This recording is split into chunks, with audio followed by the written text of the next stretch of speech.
Assalamualaikum warahmatullahi wabarakatuh. A'udzu billahi minasyaitonir rajim. Bismillahirrahmanirrahim. Alhamdulillahi rabbil alamin. Wa bihi nasta'in ala umurid dunya waddin. Wa sallallahu ala sayyidina wa habibina wa maulana Muhammadin wa ala alihi wa sahbihi ajma'in. Amma ba'd. Kepada yang terhormat Ustadzah Hasanah M. Hum selaku dosen pembimbing ilmu balaghah dan juga teman-teman mahasiswa yang selalu berbahagia. Pertama, marilah kita panjatkan puji syukur kehadirat Allah Subhanahu wa taala yang telah memberikan banyak limpahan rahmat kepada kita sehingga kita dapat kembali berdiskusi bersama, khususnya dalam hal ini kita kembali membahas materi-materi tentang ilmu balaghah. Dan yang kedua, salawat serta salam tetap tercurahkan kepada junjungan kita Nabi Agung Muhammad sallallahu alaihi wasallam.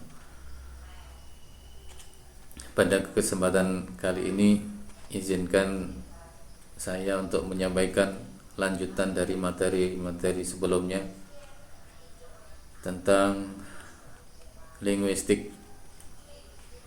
Dan kali ini saya membahas salah satu cabang dari linguistik, yaitu morfologi.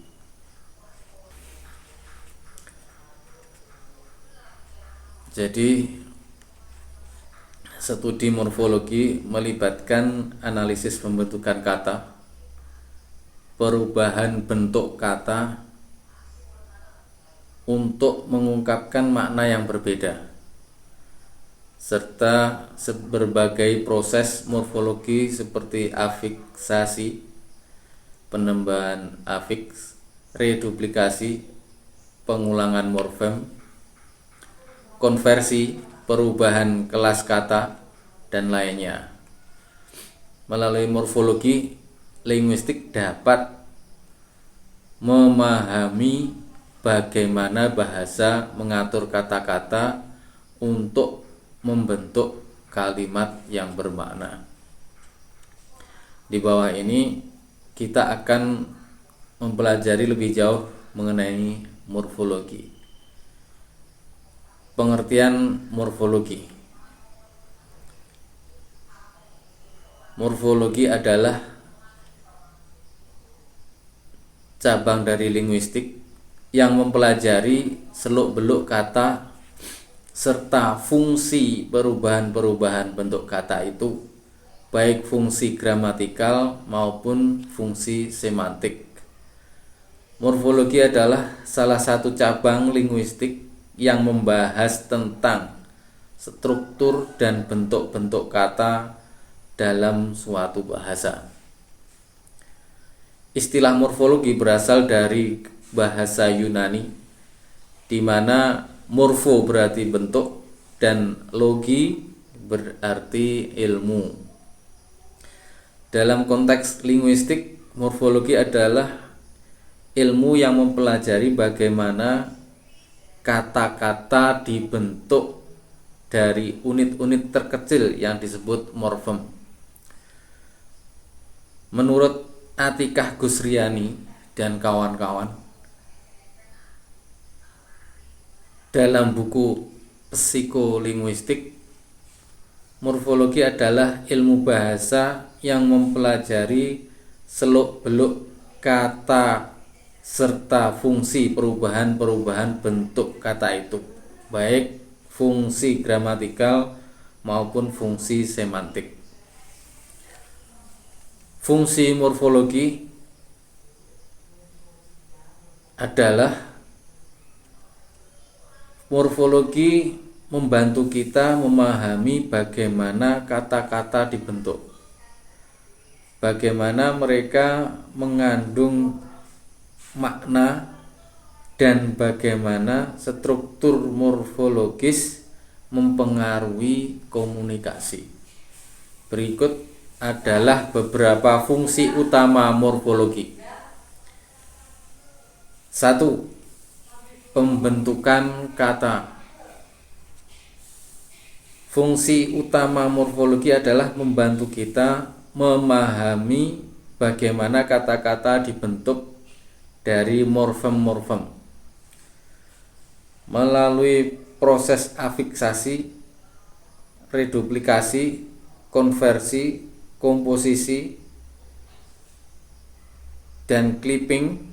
Morfologi memainkan peran penting dalam menghasilkan berbagai bentuk kata dengan makna yang berbeda. Kemudian fungsi yang kedua adalah pemberian makna.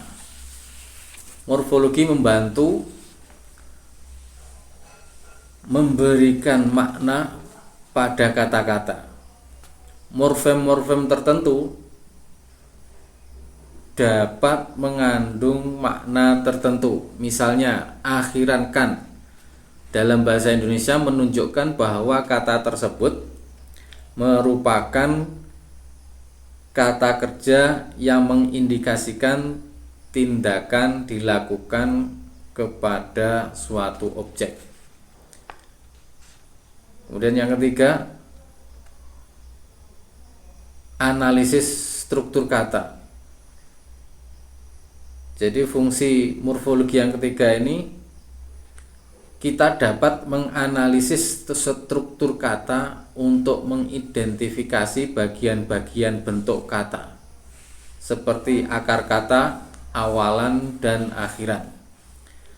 Analisis ini membantu dalam menganalisis sintaksis dan semantik suatu kalimat. Kemudian fungsi yang keempat adalah memahami perubahan makna. Morfologi membantu menjelaskan bagaimana perubahan morfem dalam kata dapat mengubah makna kata tersebut. Misalnya, kata tidur menjadi tertidur menggambarkan perubahan status dari aktif menjadi pasif. Kemudian ruang lingkup morfologi.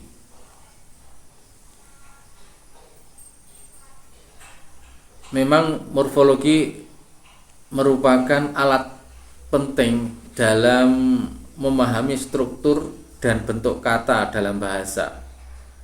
Jadi ada beberapa ruang lingkup pembahasan dalam morfologi. Yang pertama adalah morfem, yaitu unit terkecil dalam morfologi. Morfem adalah unit terkecil dalam bahasa yang memiliki makna. Dalam kata-kata, morfem bisa berupa suku kata atau kombinasi suku kata yang memiliki arti kata tersendiri. Ada dua jenis utama morfem, yaitu morfem bebas. Morfem ini dapat berdiri sendiri sebagai kata yang memiliki makna. Contoh morfem bebas adalah rumah, makan, dan besar. Kemudian morfem terikat. Morfem ini tidak dapat berdiri sendiri sebagai kata yang memiliki makna. Morfem terikat harus terikat dengan morfem lain untuk membentuk kata yang bermakna. Contoh morfem terikat adalah awalan di dalam diambil dan akhiran kan dalam makanan. Kemudian ruang lingkup morfologi yang kedua adalah proses pembentukan kata. Ada 9 proses morfologi dalam bahasa Indonesia menurut Lawrence dan Jahr. 9 proses morfologi ini dapat menjelaskan pembentukan suatu kata secara alamiah, yaitu deviasi zero. Deviasi zero adalah proses pembentukan kata yang mengubah leksem tunggal menjadi kata tunggal. Sebagai contoh, leksem tidur yang berupa leksem tunggal dapat diubah menjadi kata tunggal tidur melalui proses morfologi derivasi zero.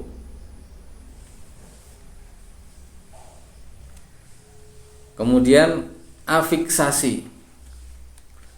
Afiksasi dalam jenis morfologis adalah proses yang mengubah sebuah leksem menjadi kata setelah mendapat afiks. Contohnya, kata membaca berasal dari kata baca yang mengalami proses afiksasi dengan memperoleh afiks meng. Kemudian reduplikasi. Reduplikasi atau pengulangan merupakan proses pengubahan leksem dengan menambahkan pengulangan suku awal, pengulangan penuh yang berubah bunyi, atau pengulangan suku akhir.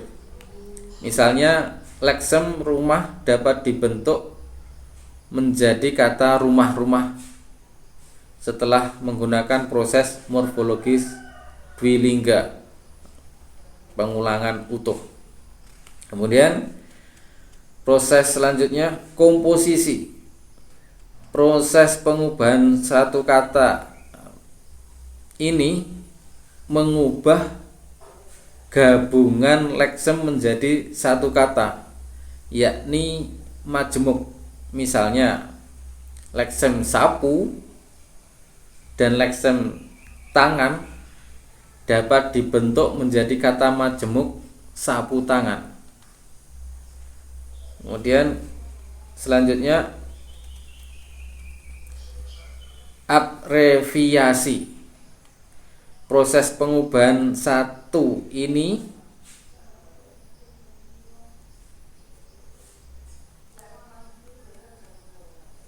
proses morfologi abreviasi mengubah leksem atau gabungan leksem menjadi kependekan. Misalnya, beta hidroksi asid disingkat menjadi BHA. Saluran air dibuat akronimnya menjadi SALIR, dan rupiah dilambangkan menjadi Rp. Selanjutnya adalah derivasi balik. Proses derivasi balik adalah proses yang menjelaskan mengapa bentuk dipungkiri yang seharusnya dimungkiri.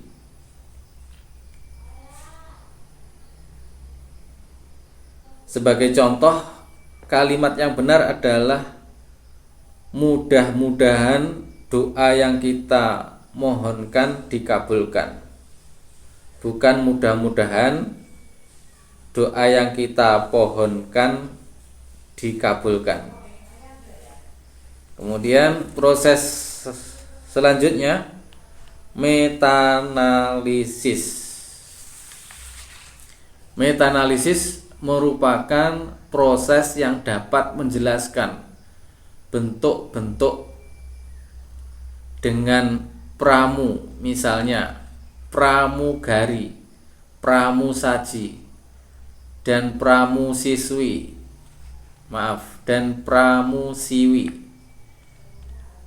Metanalisis bisa juga untuk menjelaskan bentuk yang salah secara historis, seperti kembara yang seharusnya embara. Proses selanjutnya yaitu analogi. Proses morfologi analogi dilakukan dengan bertolak dari bentuk yang sudah ada dalam bahasa Indonesia. Pembentukan kata dalam proses ini adalah penggunaan awalan pe yang bermakna yang di. Contoh pesuruh berarti orang yang disuruh. Kemudian proses yang terakhir dari morfologis adalah kombinasi proses. Proses ini yaitu semua bentuk dapat berkombinasi sehingga ada bentuk seperti perkeretaapian, kemurahan hati, dan ditilang. Proses pembentukan kata dapat juga dialami oleh frasa.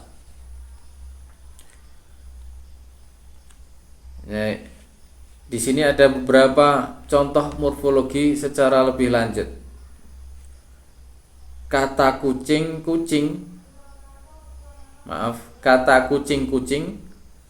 merupakan bagian dari proses morfologi pengulangan utuh.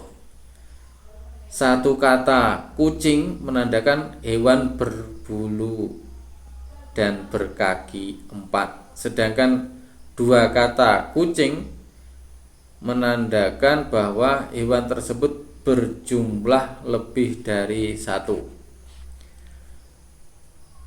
Kata anak dipandang sebagai bentuk dasar. Kata ini dapat dilekati dengan awalan ber, sehingga membentuk kata beranak yang berarti memiliki anak. Selain itu, kata anak bisa juga diulang menjadi anak-anak yang berarti banyak anak. Kata marah-marah merupakan bagian dari proses morfologi juga. Kata marah sama dengan ekspresi atau emosi seseorang yang menunjukkan kemurkaan. Sedangkan dua kata marah dapat menandakan terlalu sering marah. Alhamdulillah, itulah pengertian morfologi dari saya. Cukup sekian. Jika teman-teman berkontribusi juga memberi masukan, bisa berkomentar di bawah. Oke, akhirul kalam dari saya. Wallahu muwafiq ila aqwamit thoriq. Wassalamualaikum warahmatullahi wabarakatuh.